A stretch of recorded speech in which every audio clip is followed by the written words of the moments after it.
diolch am ymuno. Elin Rhys yw fy enw i, ac yn y sesiwn diwetha, fe fuon ni'n trafod oblygiadau newid hinsawdd ar yn bywydau ni, ac yn awgrymu rhai o'r atebion ar sut i newid ymddygiad ac agwedd wrth symud ymlaen gyda newid hinsawdd. Wel, heddi ni'n trafod un agwedd holl bwysig, un ateb, sut mae creu digon o ynni i ni, wrth i ni geisio cygwared ar danwydd ffosil. Nawr, roedd y diwydiant glo yng Nghymru yn dipyn o crucible, oedd e'n llusern ar gyfer y chwyldro diwydiannol. Nawr, tybed a all yn ei gwyrdd, wneud yr un peth, a bod Cymru ar flaen y gad gyda yn ei gwyrdd. Wel, mae 3 panelydd heddi yn meddwl y gallai fe fod. A pwy sydd gyda fi? Wel, Guto Owen o gwmni Ynni Glân, sydd yn arbenigwr ar hybu defnydd o hydrogen fel tanwydd. Guto, mae hyd yn oed rhasys Formula 1 wedi penderfynu bod nhw'n mynd i gofleidio hydrogen, so mae pethau'n dechrau siapo te, ydyn nhw?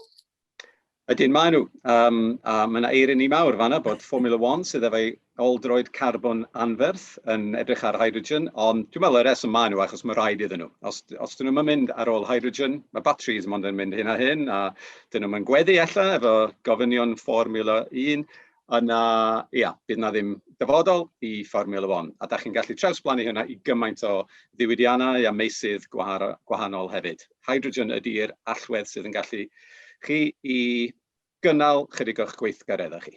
Right, wel, diolch a chroeso Guto.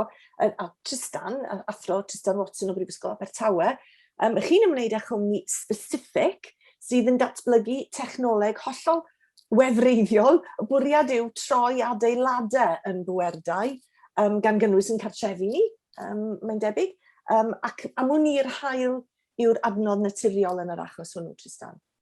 A diolch byth, mae yna digon o hael o gwmpas ar y foment falle, ond hefyd does dim eisiau cymaint o hael arno ni i pweru. Mae digon o hael yn cael ei tywynnu o'n wlad yma dros y blwyddyn i pweru y tai yma. A diolch byth, mae gen i ni biliynau o flynyddoedd tan bod ni'n colli'r ffynonell yna. So mae digon o hael, hyd yn oed ym Mhrydain, mae yna digon o hael i ni. Diolch a chroeso i chi, Trystan. A hefyd, croeso i Dr Paula Roberts, uwch ddarlithydd Adran Biowyddewrau, Prifysgol Bangor, ond sydd hefyd yn creu ynni gyda un o'n adnoddau naturiol eraill ni, sef dŵr, wrth gwrs, achos chi'n gyfarwyddwr Paula o ynni Padarn Perys. A fi'n credu bod yna nifer o fentrau tebyg wedi codi yn yr ardal hefyd, yn does? Oes, wyt ti'n iawn. Mae yna glwstwr ohono ni erbyn hyn, felly, yn ymestyn efallai o Abergwyngregyn i'r Gorllewin, clwstwr gweithredol iawn ohono ni sydd yn defnyddio, wrth gwrs, mae'n lot o fynyddoedd yn yr ardal yma a cryn dipyn o law, wedyn da ni'n medru manteisio ar yr adnoddau hynny i gynhyrchu trydan ar lefel gymunedol felly. Mae'r cwmnïau yn gwneud elw i'r cymunedau, maen nhw'n eistedd hynny nhw lle. Wel, mae'n ddiddorol bod chi'n sôn am wneud elw. Gyntaf gyd, siwt dechreuodd Padarn Perys? Ac sut wnaethoch chi berswadio pobl? Achos oedd rhaid i bobl yn y gymuned fuddsoddi yn y fenter yn doedd. Sut wnaethoch chi berswadio nhw? Wel, mi gychwynodd Ynni Anafon yn Abergwyngregyn o'n blaenau ni, a gwireddu prosiect eitha uchelgeisiol mewn ffordd. Mae hwnnw'n y system heidro eitha mawr. Ac wrth gwrs, nid yn nhw oedd y cyntaf chwaith. Mae yna enghreifftiau eraill sydd eisoes wedi cael i'w gwireddu. Ond be yn ddefnyddiol, dwi'n meddwl, i ni fel criw o bobl, oedd gweld enghraifft yn datblygu o ryw gysyniad i bwynt lle oedd yn cynhyrchu. Ac wedyn oedd gen ti griw o ffrindiau mewn ffordd, pobl sydd eisoes wedi dod yn ffrindiau. Oedd efo'r profiad o sut i wneud o. A wedyn yn Dyffryn Ogwen mae yna sawl prosiect yn ei cymunedol erbyn hyn. Un yn Padarn Perys arna'r bwriad Padarn Perys yn wreiddiol oedd i adeiladu mwy nag un. Ond ella bod hynna'n sgwrs ar gyfer y nes ymlaen, pam bod hynny wedi digwydd. Ond wedyn, erbyn hyn, mae yna griw da ohono ni yn deall y sector, yn deall i ryw radd o sut mae'r sector yni'n gweithio o leia ar lefel gymunedol. Ac erbyn hyn yn buddsoddi yr elw yna yn cymunedau, ynde? A dyna dwi'n meddwl oedd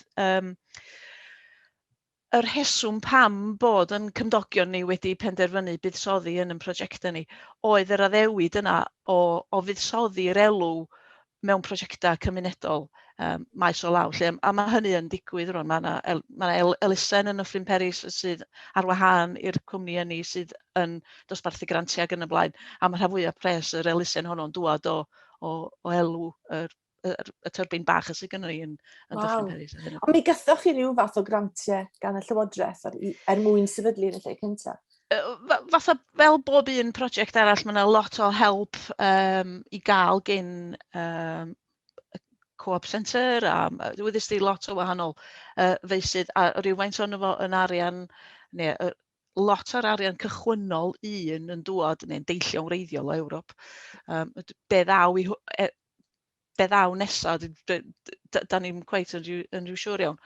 Ond oedd y gwaith cychwynnol yna i gyd yn seiliedig ar grantiau oedd. Mi wnaeth... Mae'r holl adeiladu wedi wneud efo buddsoddiadau yn cymdogion ni, de. So, yna ddim grantiau yn hynny, lle.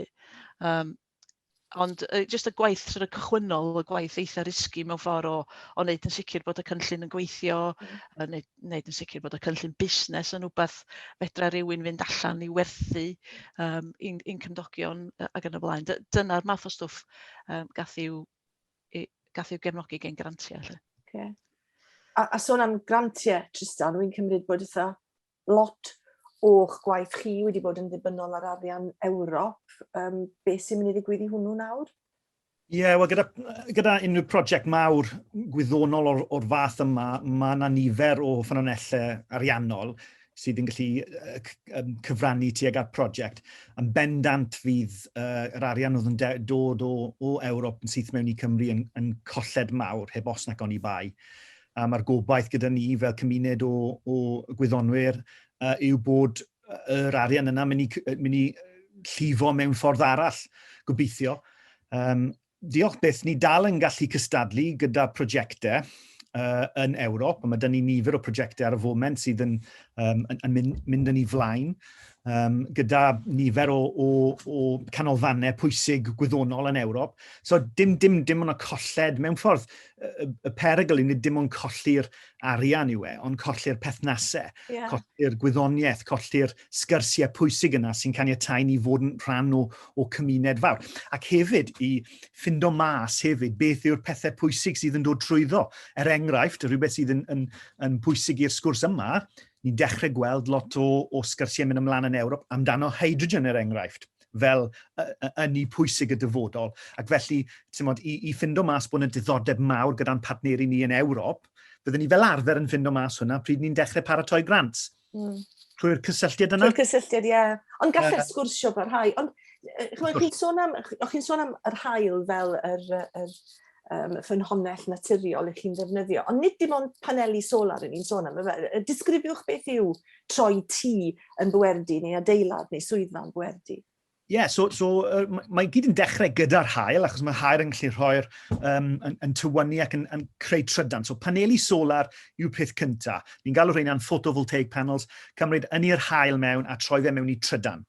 Ond wrth gwrs, mae yna nifer o ffyrdd arall o tynnu'r ynni o'r haul a'r peth nesaf, wrth gwrs, yw gres. A sut ydyn ni'n gallu troi gres mewn i trydan i ddechrau da? Wel, mae hwnna'n bosib trwy technoleg o'r enw thermoelectric. So, ti'n gallu ychwanegu y panel solar gyda'r thermoelectric, a ti'n gallu gael gres yr haul yn creu trydan, a ynni'r haul yn creu trydan trwy'r adwaith cemegol yna sy'n digwydd yn y paneli. Ond hefyd, y gres yn gallu creu gres mewn i'r adeilad. So, hyd yn oed os mae fe yn oer, a mae'n anodd cofio beth mae oer yn teimlo fel yn yr haf. Yn ystod amser oer, os mae'r haul yn tywynnu ar panel mae'r panel yma'n gallu mynd yn tymor bach yn cynnesach, ac mae hwnna'n gallu fynd ac yn cael ei mynd mewn i'r tŷ. So mae'r ffordd o tynnu'r haul, ynni'r haul a mynd â fe mewn i'r tŷ. Mae hefyd un o'r syniadau ffantastig yma sy'n dod trwyddo o'r enw ynni thermocymegol, lle ni'n gallu tynnu'r ynni'r haul yn yr haf, cau ei ffwrdd, a wedyn tynnu fe mas yn y gaeaf. So defnyddio ynni'r haul a defnyddio'r adwaith cymegol yma fel ffordd i cadw'r gwres yma a symud o un tymor i'r llall. So mae'n enghraifft byr. Nid batri chi'n sôn am fyna, rhyw fath o gemegyn sydd chi'n... So mae storio ynni yn holl bwysig. So fyddwn ni'n defnyddio batri i storio ynni trydan, a fyddwn ni'n batri cymegol, fel fyddwch chi'n defnyddio bron yr un fath chi'n defnyddio mewn ffôn chi, a wedyn adwaith cymegol, thermocymegol, i storio'r gwres. So mae yna dim colli dim byd os oes bosib yn ystod yr haf a neud yn siŵr bod gyda ni ar gyfer y dyfodol. Okay. Wel, dewch i ni gael, mae lot o ganu clodydd hydrogen wedi bod yn barod gyto, felly fe'ch job chi'n mynd i fod weddol hawdd heddi. Ond ni'n sôn am beth sy'n adnoddau naturiol ni, a dyna pam falle bod Cymru ar y blaen. Ond diolch i Gymro bod unrhyw beth yn gallu digwydd o ran hydrogen hyd yn oed a celloedd tanwydd. Wel ia, yr enwog, neu alla ddim o'r enwog a ddylse fo fod, William Grove, nath dyfeisio'r cell tanwydd nôl yn 1842, ia? So, ac o Abertawe, wrth gwrs. O Abertawe, ia. Felly, ia, da ni 2 ganrif ar ei ôl i efallai. Ond be di cell tanwydd ydy, da chi'n defnyddio hydrogen ac oxygen i gynhyrchu trydan, a da chi'n cael gwres hefyd. A dyna'r fformula yn ei hanfod sydd yn allweddol ar gyfer hydrogen a sydd yn gweddu efo gwaith Trystan a gweddu efo gwaith Paula hefyd, achos os da chi'n troi hwnna o'i gwmpas, os gennych chi dŵr, gyd da chi angen yn y bôn ydy trydan i hollti'r dŵr yna i gynhyrchu hydrogen ac oxygen, a wedyn da chi'n storio'r hydrogen yna fel tanwydd ar raddfa sydd yn gallu fod yn byd eang. A beth sydd gen ni yng Nghymru, wrth gwrs, ydy digon o'r adnoddau ffynhonnell ynni yna, sef yr haul, a gyd ydy gwynt, neu hydro ydy derivatif o'r haul wedi'r cyfan. Mae ynni'r gwynt allan o'r môr, mae yna achos mae'r tymheredd rhwng cydysawd, mor fawr efo'r pegynau gogledd, felly hwnna sy'n gyrru'r gwynt, y gwahaniaeth mewn tymheredd yma, felly'r haul sydd yn allweddol yn hyn i gyd. A mae yna mwy na digon ohono fo ar raddfa bychan ar gyfer pob tŷ, fel mae Trystan yn sôn am, ond pan da chi'n adio hynna i gyd i fyny, da chi'n sôn am ffynhonnell mawr neu ar raddfa mawr allan yn y môr, sydd yn ymestyn yn llawer mwy na gofynion Cymru, ond da chi'n gorfod storio'r ynni yna mewn ffordd hydrogen hefyd. Felly yn grynol, mae'r haul neu'r gwynt yn mynd i greu trydan mwyn splito dŵr yn hydrogen ac oxygen a wedyn chi'n defnyddio? Ia. Yn ei hanfod, dyna gyd ydy. A mae ynni adnewyddol yn gweddu efo hydrogen, mae'n gweddu efo batteries hefyd, felly dyna'r system y dyfodol os hoffech chi. Mae yna ffyrdd eraill o gynhyrchu hydrogen o nwy, ond mae yna alleriadau carbon dioxide yn dod allan o hwnna. Hydrogen glas, maen nhw'n galw hwnna.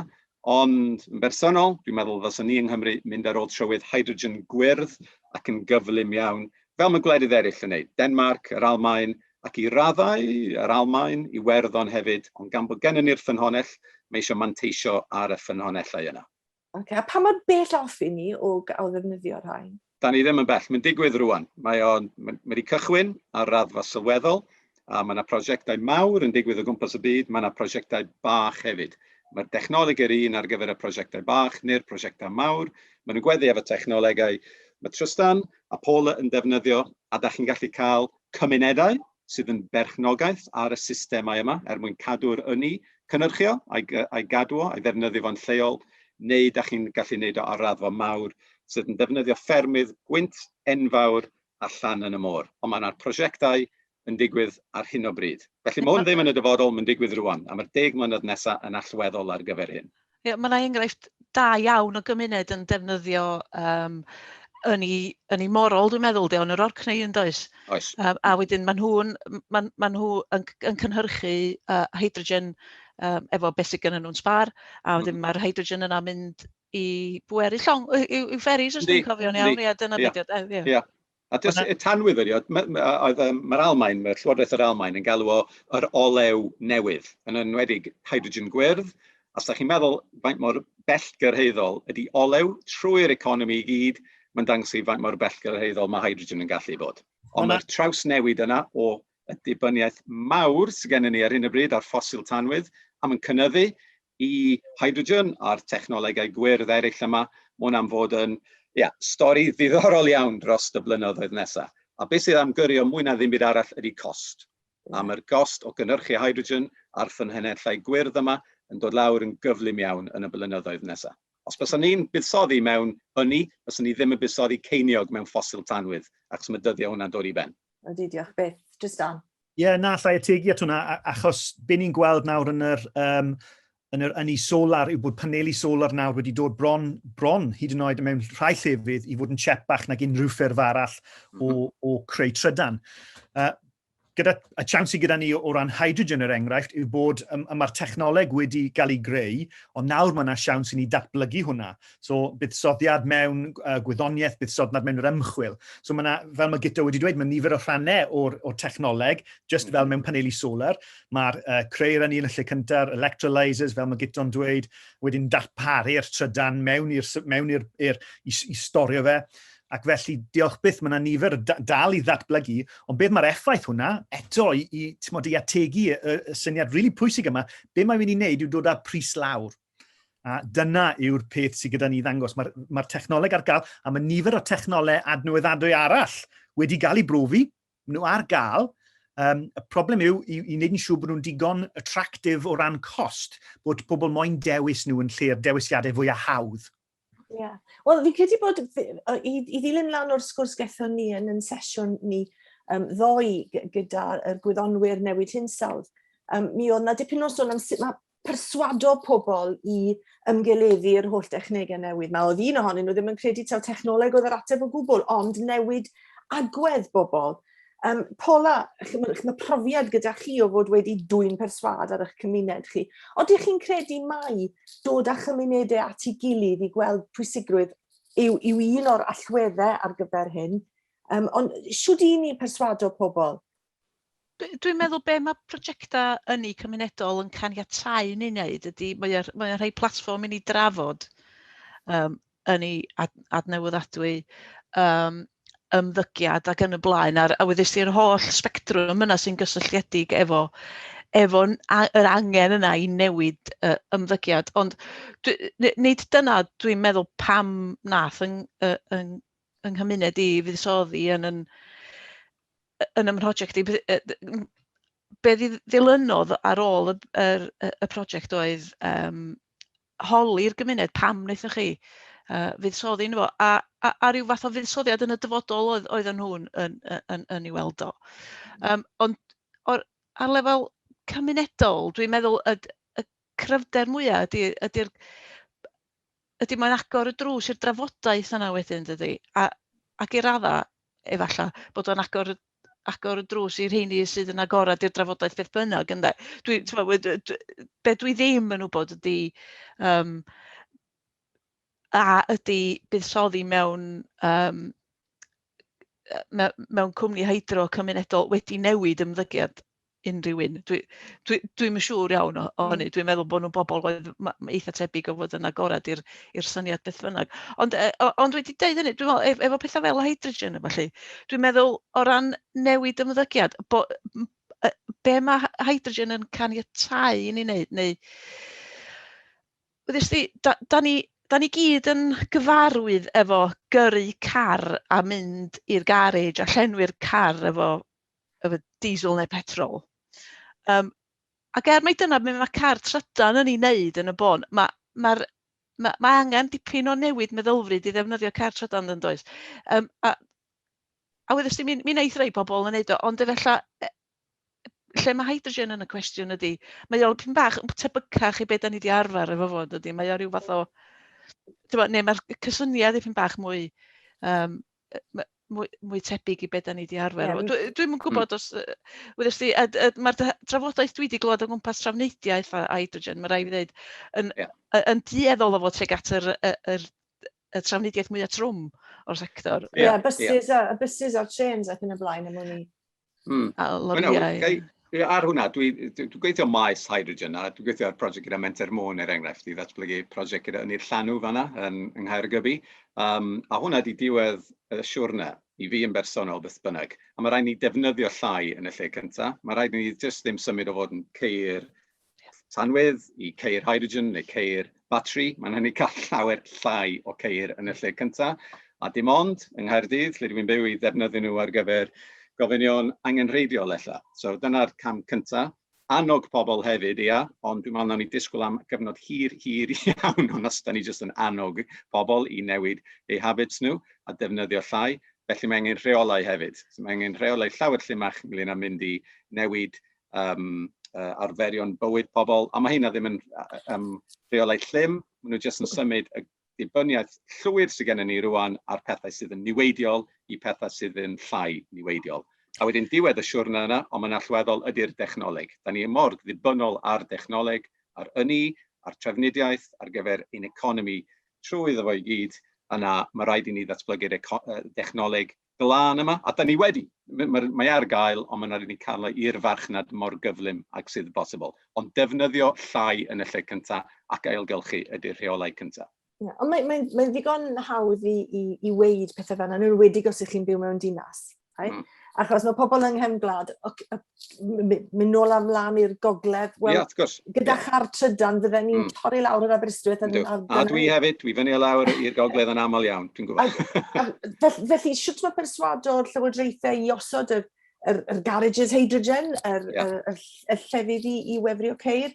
Ond dyna dwi'n gweld ydy'r rôl llywodraethau i gosod yr is-adeiledd, creu y farchnad ar gyfer o, a mae yna arian mawr ar draws y byd sydd yn edrych ar gyfer y buddsoddiadau. Felly dwi'n meddwl mater o fuddsoddiad ydy o, ond rôl llywodraeth ydy gosod yr is-adeiledd, cael y rheolau, ac ia, wrth gwrs, bydd angen dal ceir, cerbydau i teithio yng nghefn gwlad rhwng y de a'r gogledd ac ar draws Cymru.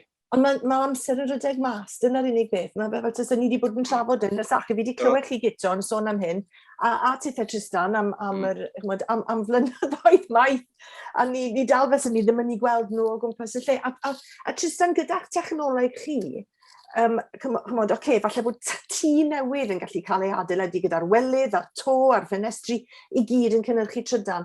Ond beth am yr holl dau eraill sydd gyda ni, os yna fath beth ar retrofit yn eich diwydiant chi? Oes, mae yna cwestiwn digon teg, achos mae hwn yn rhywbeth ni'n meddwl amdano lot, wrth gwrs. Mae yna lot o tai newydd yn cael ei greu, a mae hwnna'n rhyw farchnad i ddechrau gyda. Ond beth yw'r opsiynau gyda retrofit? Wel, y peth cyntaf yw i wneud yn siŵr bod pobl yn sylweddoli bod yn gallu fod yn cost-effeithiol iawn enghraifft, i dechrau gyda rhywbeth weddol hawdd fel paneli solar i ddechrau gyda enghraifft. A eto mae rhaid ni wneud yn siŵr bod llywodraeth yn cefnogi y defnydd o'r technolegau yma. Mae hwnna wedi digwydd yn y gorffennol. Mae rhaid ni'n gwneud yn siŵr bod y pethau yn gallu ddod nôl, fel bod yna rhyw cais gan y llywodraeth i cael pobl i cymryd y technolegau yma.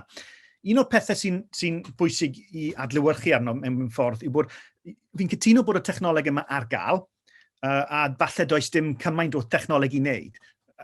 Cytuno rhywfaint gyda hwnna, mi'n gallu datrys y broblem yn y sefyllfa yna, gyda'r technoleg sydd gyda ni, ond mae rhaid ni ddysgu bobl sut i ddefnyddio nhw, a pryd i ni fod ddefnyddio nhw, a pryd maen nhw'n syniad da, a falle pryd maen nhw'n syniad drwg.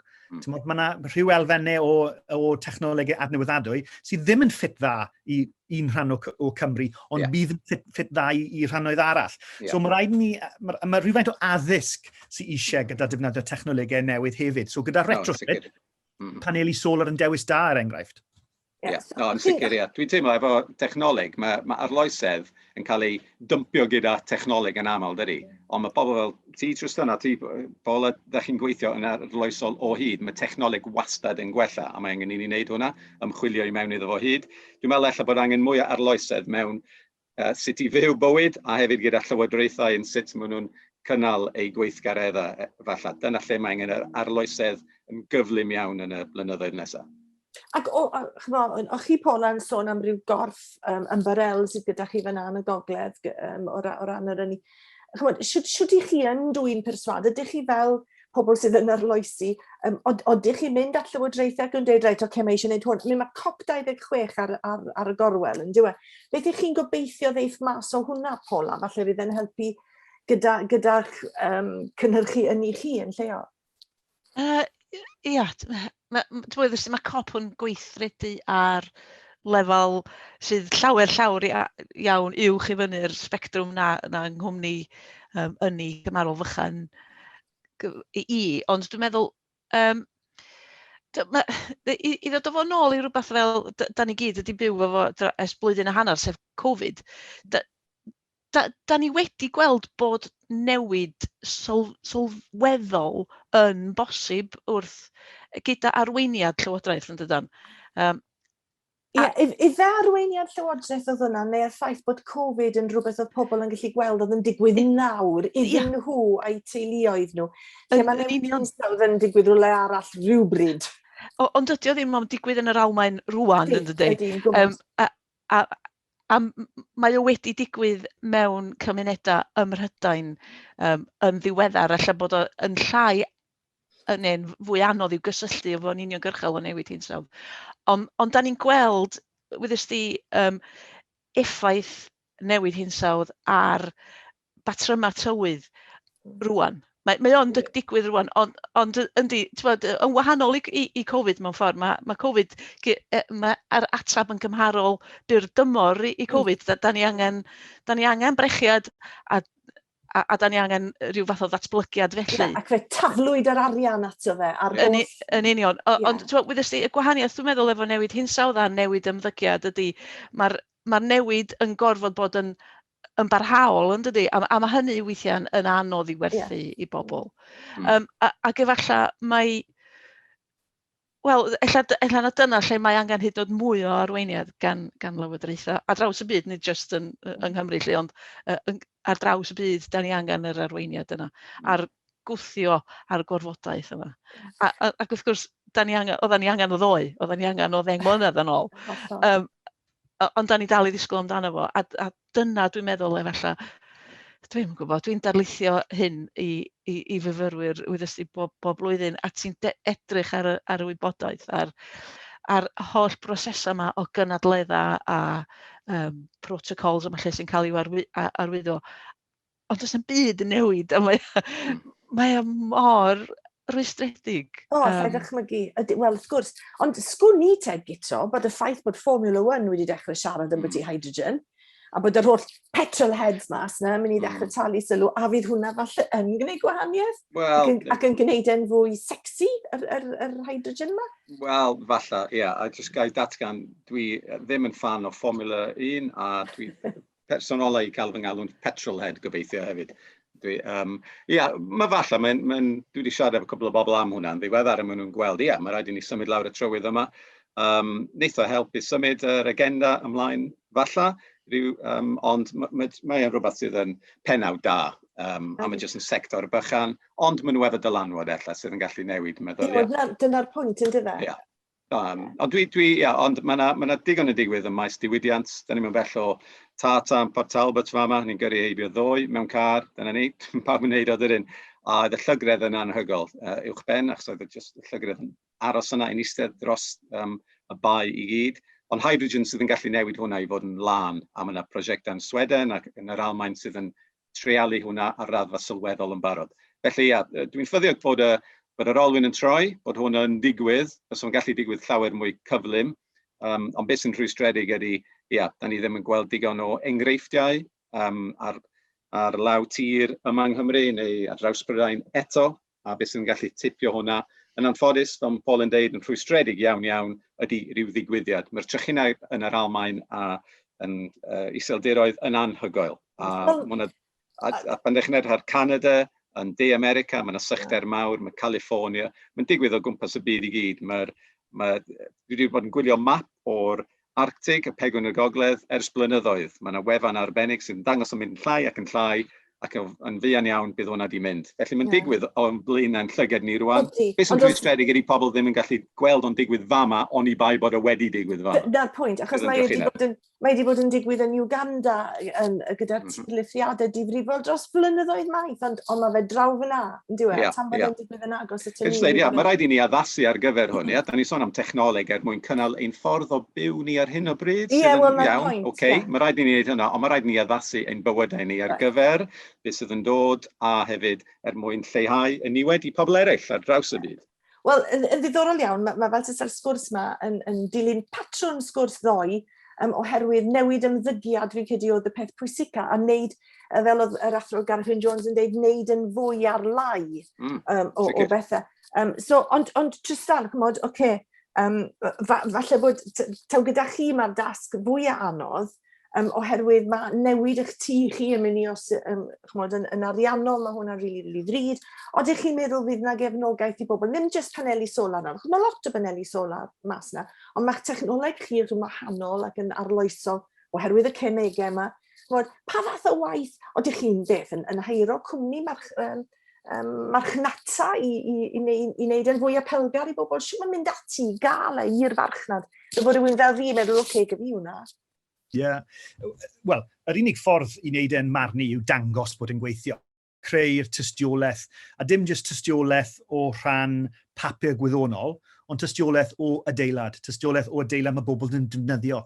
Creu prototypes, mwy o prototypes, mynd o 1 adeilad i 10 adeilad i 100 enghraifft o tystiolaeth. Mae'n rhaid i chi profi a dangos y tystiolaeth. Ac felly beth sydd gyda ni yn Prifysgol Abertawe yw'r tai yma, yw tai actif fel fyddwn ni'n galw nhw, adeiladau fel pwerdau sydd gyda'r holl technolegau yma wedi rhoi ynddyn nhw. Mae dyn ni tystiolaeth dros blynyddoedd bod yr adeiladau yma dros y flwyddyn ddim yn dod mewn â unrhyw trydan ychwanegol.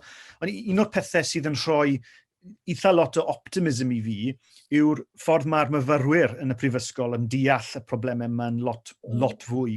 Mae nhw'n gwybod bod rhywbeth yn gorfod cael ei wneud nawr, neu blynyddoedd yn ôl. So mewn ffordd, a dwi'n gweld hwn bob tydd gyda siarad gyda'r myfyrwyr yma, i ateb cwestiwn gynharach, dwi'n gweld bod nhw'n deall, dwi'n gweld bod gyda nhw syniad tuag at y technolegau yma, maen nhw'n deall y technolegau, maen nhw'n deall bod rhywbeth gorfod cael ei wneud. So hyd yn oed bod fi'n cytuno bod penderfyniadau gyda i wneud dydd i ddydd, gyda pobl sydd yn wneud y penderfyniadau fwy anawd, sydd yn prynu tai neu sy'n prynu ceir, mae yna casgliad o bobl ifanc yn dod trwyddo sydd yn deall y broblem, dwi'n credu, lot fwy na fi rhai weithiau.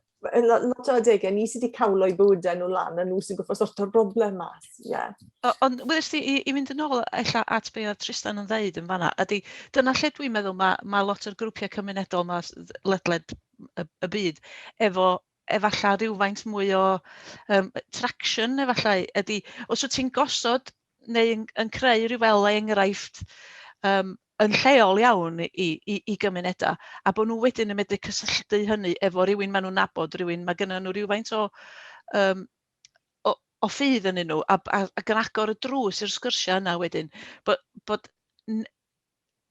y grwpiau cymunedol yma, lle bynnag y bod nhw, yn agor y drws i'r newid ymddygiad yna i'r radda. Cos mae'r unigolion llawer iawn agosach i'w cymunedau, yn dydy? Ddim yn nhw'n creu tystiolaeth glir amdano'r effeithlondeb y pethau yma i bobl yn y cymuned. So pob dydd mae'r prosiectau mae Paul yn siarad amdano yn digwydd ar gael ac yn agored, maen nhw'n creu fwy o tystiolaeth am pa mor syniad da yw e. Mae'n rili bwysig i creu'r casgliad o gwybodaeth yna, fi'n credu. Dwi'n meddwl hwnna'n cyffwrdd ar rhan allweddol sydd yn gallu symud pethau yn gyflymach allan Nghymru ydy perchnogaeth dros y sialens yma a hefyd y cyfleon sydd ar gael. Ti wedi esbonio dwi'n meddwl Paula bod da chi efo perchnogaeth dros y cyfle fanna a hwnna'n denu pobl i mewn at buddsoddi yn llythrenol i mewn i'r cyfleon sydd ar gael. Os da chi ddim efo steic yn y cyfle yna da chi ella ddim yn gallu cymryd ymlaen gymaint. A mae hwnna'n wir ar gyfer prosiect lleol a ar gyfer prosiect cenedlaethol hefyd. A dwi ddim yn damwain, dwi'n meddwl bod gwledydd bach fel Denmark, maen nhw efo perchnogaeth dros eu adnoddau nhw, a dros eu is-adeiledd nhw, a dros y datblygiadau mawr sydd yn digwydd yn eu dyfroedd nhw ac ar eu tir nhw. A herwydd hynna, maen nhw'n symud ymlaen yn gyflym iawn. Yng Nghymru, does gennym ni ddim berchnogaeth ar hyn o bryd, neu prin iawn ar raddfa cenedlaethol. A dwi'n sôn am mudiadau fel y Stad y Goron fanna, y Crown Estate. Nhw sydd yn berchanog y môr i gyr o gwmpas ein dyfroedd. Mae'r elw o hwnna yn mynd at y Trysorlys yn Llundain, a mae chwarter o'n mynd at y Frenhines hefyd. A mae hwnna yn creu miliynau ar miliynau o elw pob blwyddyn. Tasa ni fel cenedl yn gallu cael perchnogaeth dros yr adnoddau yna a'r datblygiadau. Yna, synwn ni ddim tas ni'n gallu symud ymlaen yn gyflymach. Hefyd, cadw'r gwerth y datblygiadau yna gymaint am da ni'n gallu yng Nghymru. Dyma be mae gwledydd bach eraill yn neud. Yn un peth cael fflag yr undeb dros ryw adeilad yng Nghaerdydd, ond mae fflag yr undeb ar ein moroedd ni i gyd ar hyn o bryd. Nhw sydd berchen yr adnoddau. So mae eisiau sorto hwnna mas cyn bod ni'n neud lot o ddim byd arall. Sydd yn dod â fi nôl at y cylch o'n i'n dweud ar y dechrau bod Cymru wedi bod ar flaen y gard yn yr chwyldro diwydiannol diwetha. Felly mae ganddo ni'r adnoddau o ran y chwyldro diwydiannol y gwyrdd, ond nid ni sydd berchen arno fe. Na, ia, ond yn y chwyldro diwydiannol diwetha, gofiwch, lot o'r cyfoeth, ia, wedi cael ei greu mewn cymunedau ar draws Cymru, ond lot wedi cael ei tynnu allan do. A mae hynny'n digwydd dros y byd, mae wedi digwydd gyda ymerodraethau. Extractive capitalism wedi digwydd trwy'r oesoedd. Da ni un o'r rhesymau, da ni yn y broblem mawr yma ar hyn o bryd gyda newid hinsawdd. Ond mae'n creu pethau mor lleol ac sy'n bosibl, yr is-adeilad lleol a'r marchnadoedd lleol. Ia, bydd na marchnadoedd rhyngwladol, ond da ni angen torri lawr ar carbon ar gyfer heina gymaint ac sy'n bosibl hefyd. Fe ofynes i ddo am bwyty pa mor obeithiol oedd yr cyfranwyr. Ydych chi'n teimlo'n bositif neu'n negatif at y dyfodol, Trystan? Chi wedi sôn am eich myfyrwyr a'r ffaith bod hwnna'n rhoi gobaith i chi, felly ydych chi'n obeithio? Ie, hollol, positif iawn. A hyd yn oed gyda popeth sy'n mynd o gwmpas ni, dwi'n gweld nifer o rhesymau fod yn bositif. Y cenhedlaeth nesaf sy'n dod trwyddo'r syniadau ar y loes, pa mor loesol maen nhw tuag at datrys y broblemau. Dwi'n gweld diolch beth, dwi'n gweld hwnna pob dydd o ngyrfau yn y prifysgol. A hefyd, y datblygiadau technolegol sydd wedi digwydd dros y blynyddoedd diwetha. So dim hyd yn oed 10 mlynedd diwetha, ond y blynyddoedd diwetha. Dim ond nawr, am y tro cyntaf yn bywyd fi, mae cost yn ei solar yn llai na cost ffynonellau sydd ddim yn adnewyddadwy. Hwna erioed wedi digwydd. So mae rhaid ni gadael hwnna chwarae mas am cwbl o flynyddoedd, a dwi'n optimistig iawn am hwnna. Diolch. Paula, chi'n delio dy myfyrwyr yn ddyddiol? Di'r un peth yn wir? Yndi, mae'r un peth yn wir ac efallai ydy'r myfyrwyr dwi'n cyfarfod dydd i dydd yn unigolion sydd â diddordeb mewn materion amgylcheddol i raddau helaeth hefyd, ond yndi, maen nhw'n positif amdano, maen nhw'n deall y broblem a maen nhw wedi argyhoeddi bod angen newid. A weithio ti hyd yn oed myfyrwyr da ni'n ddysgu o ysgolion eraill o'r sector fusnes ac yn y blaen. Dwi'n gweld yr un peth yn fanno, so dwi'n positif o ran, dwi'n teimlo'n positif o ran ymddygiad y pobl sydd yn fengach na fi. Dwi'n ofnadwy o rwystredig nad efo'r prosesau sydd yn caniatáu'r newid yma ddigwydd neu beidio neu'n trio cadw pethau fel ag yma nhw.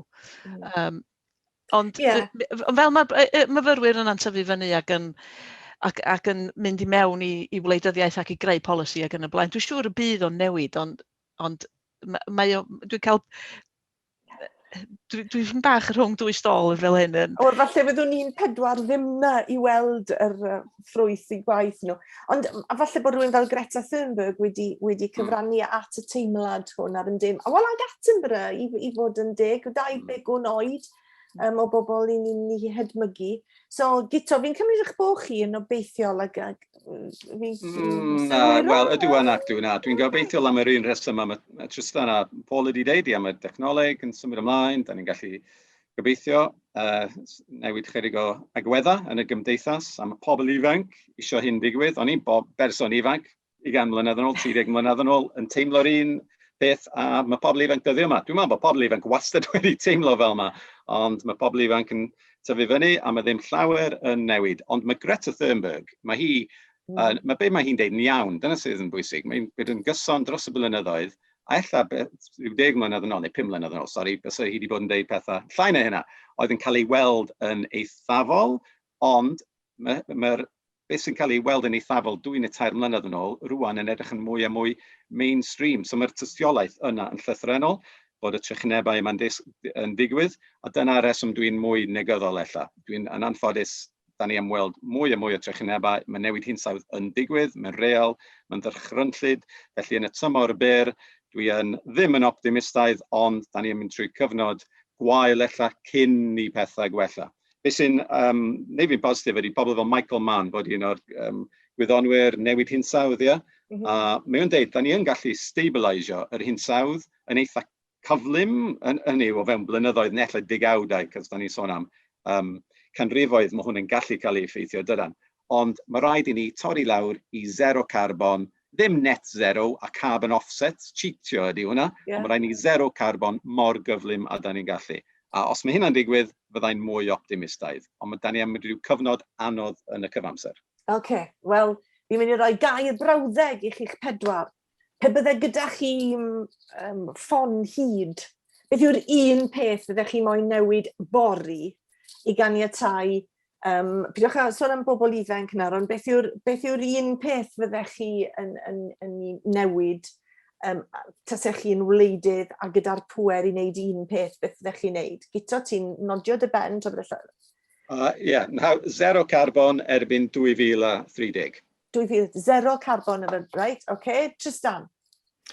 Fydden ni'n ddim yn neud yn rhywbeth chwyldroledig, fydden ni jyst yn rhoi fwy o incentives i bobl i cymryd technolegau adnewyddadwy mewn i tai neu adeiladau nhw. Ac incentives ariannol bydd yr rhaid i'r hynna bod i berswado pobl i fentro. Paula?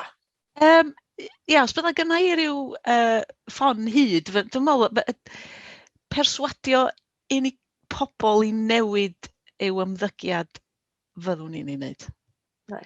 Os ydy cymuned neu cymdeithas yn dymuno gweld newid, mi wneith y gwleidyddiaeth newid. Ond mae rhaid i ni fel aelodau yn cymdeithasau ledled y byd fyny i'r newid yna, dwi'n meddwl. Wel, dwi'n mawr obeithio y bod yr gynulleidfa sydd yn gwylio heddi yn mynd i werthfawrogi eich ffon hyd, eich ffonau hydol anweledig chi, ac efallai meddwl, yn sicr meddwl a dechrau trafod, a fel oedd Athro Siwan Davies ac Elin Owen yn gweud, trafod yw lot ohono fe. Unwaith ni'n dechrau siarad amdano fe, mae fe'n symud pethau ymlaen. Wy'n hynod ddiolchgar i chi'ch 4, i chi'ch 3. a dymuniadau gorau ar gyfer yr ymchwil, jyst yn cyfri 4 ar y sgrin. A wrth gwrs, mae rhaid cofio, mae defnyddio'r Zoom yn defnyddio llwyth o ynni, llwyth o garbon, a felly os ydych chi'n parhau efo'n technoleg fodern ni allu wneud hyn, mae cyrraedd carbon 0 erbyn 2030, bron yn amhosib, Guto, yn diwedd. Targed, mae'n arni yn Eli. Targed, Diolch yn fawr iawn i chi'ch 3, mae wedi bod yn bleser a phob hwyl, a diolch yn fawr iawn i bawb nath ymuno â ni. Hwyl chi am y tro, a fe welwn ni chi blwyddyn nesaf yn Regaron. Ar feic, cofiwch.